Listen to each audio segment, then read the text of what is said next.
নমস্কার বন্ধুরা, আজকে আমি বাজার থেকে এইখানে 600-র একটু ওপরে আছে চিকেনটা। তো ওই চিকেন নিয়েছি, চিকেন দিয়ে আজকে আমি দহি চিকেন করব, মানে দইটাই হচ্ছে মেন আসল এখানে। তো বড় করে টুকরো করে আলু কেটে নিয়েছি, এখানে পেঁয়াজ আর কাঁচা লঙ্কা নিয়েছি, আর টক দইটা একটু বেশি পরিমাণে নিয়েছি, দইটা একটু বেশি লাগবে। প্রথমে আমি চিকেনগুলোকে একটু নুন, তারপরে লঙ্কার গুঁড়ো, হলুদ আর জিরে ধনে গুঁড়ো মিশিয়ে রেখেছি, ওইটা আমি দিয়ে দিচ্ছি। আর একটু সাদা তেল, এইগুলো দিয়ে ভালো করে মিশিয়ে ম্যারিনেট করে নেব। আর হ্যাঁ, অবশ্যই টক দইটাও কিন্তু দিতে হবে, দহি চিকেন তো দইটা লাগবে। আমরা যেরকম দহি কাতলা বা দহি রুইটা করি, ঠিক সেইভাবেই এটা দহি চিকেনটাই করছি, কিন্তু মশলাগুলো একটু আলাদা। যেহেতু চিকেন, তো চিকেনের জন্য একটা স্পেশাল মশলা তো হবেই, তার জন্য। তো ঠিক আছে, আমি সবগুলো দিয়ে দিচ্ছি। এবার আমি দইটাও দিয়ে দিলাম এর মধ্যে, দিয়ে ভালো করে এটাকে মাখিয়ে নেব। আর মাখানোটা আমার হয়েও গেছে, এটাকে আমি চাপা দিয়ে রেখে দিচ্ছি। কড়া বসিয়ে দিয়েছি, তার মধ্যে সাদা তেল দিয়ে দিয়েছি। তার মধ্যে প্রথমে আমি টুকরো করে রাখা বড় বড় আলুর টুকরো, সেই আলুগুলোকে ভালো করে নুন আর একটু হলুদ দিয়ে চাপা দিয়ে ভাজবো। যেহেতু বড় করে টুকরো করে কাটা আলু, তো একটু চাপা দিয়ে ভাজলে আলুটা ভেতরটা একটুখানি নরম হবে। আর যখন আমি চিকেনে দেবো, মানে ঝোলটাই দেবো, তখন বেশি সময় লাগবে না সেদ্ধ হতে। তার জন্য আমি চাপা দিয়ে অল্প আঁচে ভেজে নেব। এই ঠিক এরকম লাল লাল করে আলুগুলো ভাজা হয়ে গেছে। এবার আমি এটাকে নামিয়ে নিলাম।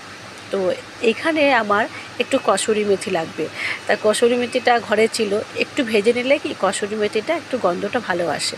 তো ভেজে তুলে নিয়েছি। আর ওই কড়াতে দিয়ে দিচ্ছি একটা স্পেশাল মশলা। প্রথমে বলেছিলাম যে আমার এই চিকেনটাতে একটা স্পেশাল মশলা হবে, সেটা হচ্ছে গোটা ধনে, গোটা মৌরি আর দুটো শুকনো লঙ্কা নিয়েছি, একটু জয়িত্রী আর একটা এলাচ আর এক টুকরো দারচিনি আর দুটো লবঙ্গ। এই হচ্ছে এই চিকেনটা স্পেশাল মশলা। তো ওটাকে ভেজে তুলে নিয়েছি, ওটা আমি শিলে গুঁড়ো করে নেব। কড়াতে সাদা তেল দিয়ে দিলাম যথারীতি, সেই তেলের মধ্যেই আমি দিয়ে দিলাম একটা তেজপাতা, শুকনো লঙ্কা আর একটা গোটা গরম মশলা, তার মধ্যে এক টুকরো এলাচ আর লবঙ্গ, দারচিনি। প্রথমে আমি দিয়ে দিলাম পেঁয়াজ, কুচি করে রাখা যে পেঁয়াজটা, সেটা দিলাম। আর দিয়ে দিলাম চেরা কাঁচা লঙ্কা। চিকেনটা বেশি ঝাল হবে না, ঝাল হলে দহি চিকেনটা খেতে ভালো লাগবে না। এটা ঝালটা মিডিয়াম হবে, মানে খুব ঝালও নয়, একদম আবার ঝাল ছাড়াও নয়, এরকম একটা মিডিয়াম হবে, খেতে ভালো লাগে, খুব টেস্টি হয়। এর মধ্যে আমি দিয়ে দিলাম পেঁয়াজ, আদা, রসুন। এটা আমি তেলে ভেজে তারপরে মিক্সিতে পেস্ট করে নিয়েছিলাম। এটা কিন্তু কাঁচা দিলে হবে না, তেলে ভেজে তারপরে মিক্সিতে পেস্ট করতে হবে। আর এর মধ্যে আমি দিয়ে দিলাম জিরে গুঁড়ো, ধনে গুঁড়ো, লঙ্কা গুঁড়ো, হলুদ গুঁড়ো। এটা আমি জলে মিশিয়ে ভালো করে পেস্ট করে রেখেছিলাম, সেটা দিয়ে দিলাম। এই যে মশলাটা দেখছেন, গ্রেভিটা অনেকটা হয়েছে, এটাই হচ্ছে চিকেনটাই আসল মশলা। এইটা খেতে খুব ভালো লাগবে। চিকেনটা হবে গ্রেভি গ্রেভি টাইপের, আর একদম পুরো টেস্টটা দারুণ হবে।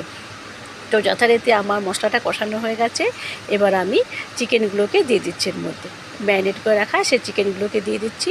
এবার এটাকে ভালো করে মশলার সাথে কষানো হবে, খুব গ্রেভিটা দারুণ হবে। যেহেতু দেখতেই পেয়েছেন যে প্রচুর মশলা পড়লো এর মধ্যে, আর দইটা বেশি মশলাটা বাড়িয়ে দিয়েছে। টমেটো ইউজ করিনি, কারণ টমেটো লাগবে না, অ্যাকচুয়ালি টক দইতে দেওয়া হয়েছে, তো এর মধ্যে আর টমেটো না দিলেও চলবে। আমি কোনো কাশ্মীরি লঙ্কাও দিইনি, তাতে দেখুন কালারটা কত সুন্দর এসছে। চাপা দিয়ে মাংসটাকে বেশ ভালো করে কষিয়ে নিয়েছি। আলুগুলোকেও দিয়ে দিচ্ছি এর মধ্যে, যাতে মশলাগুলো ভালোভাবে ঢোকে আর খেতেও ভালো লাগবে। যখন আলুটা কামড়ে খাওয়া হবে তখন খেতেও ভালো লাগবে। তো ভালো করে মশলা আর আলুগুলোকে খুব সুন্দর করে কষিয়ে নিচ্ছি। তেল ছেড়ে গেছে মশলা দিয়ে। এবার আমি এর মধ্যে গরম করে রাখা জল দিয়ে দিচ্ছি। এটা জলটা এমনি কাঁচা দেওয়ার থেকে জল গরম করে দিলে পরে খেতে, মানে চিকেনের ঝোলটা ভালো লাগবে খেতে। এটা অবশ্য বেশি ঝোল হবে না, গ্রেভি টাইপের হবে। আর এটা ভাত, রুটি, যে কোনো কিছুতেই খাওয়া যেতে পারে।